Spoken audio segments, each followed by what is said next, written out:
In this lesson, we're going to get an overview of the Matinee interface. Alright, so to begin, we want to create a Matinee object.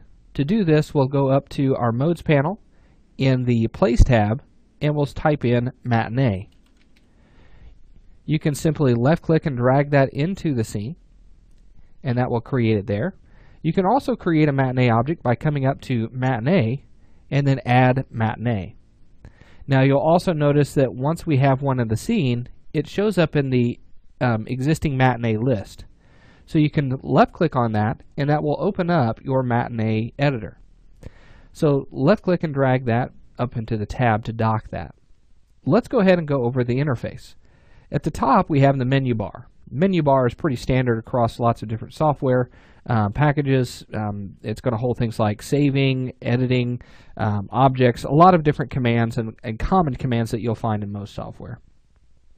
The next section that we have is the toolbar.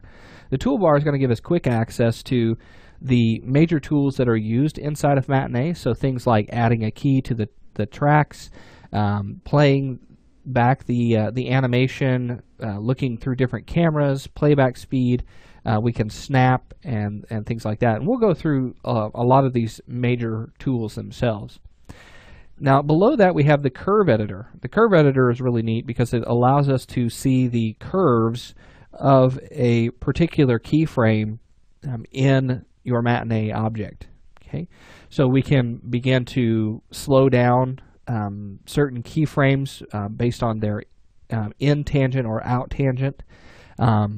It gives us that fine control that we need.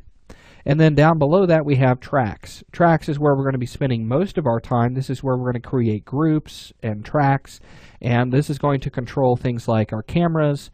It can control other objects, and animation in those.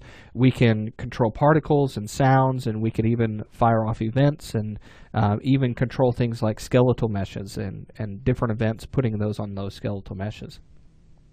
And then finally, we have our details. Whenever we have something selected, our details is going to show what we can change about that. Obviously, right now, there's nothing in there because we don't have anything selected. Okay, so that is the Matinee interface at a glance. It's pretty easy to understand. We can modify the interface itself. We can resize it however we see fit. It's totally up to you.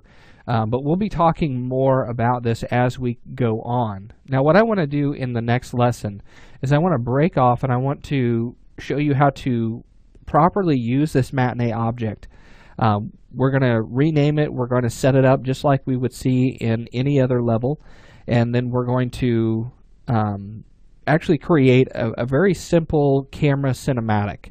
How to control the cameras, how to animate those through Matinee, and how to get that to display whenever we start the level and start the game itself. Okay, so we'll go ahead and we'll get started with that in our next lesson.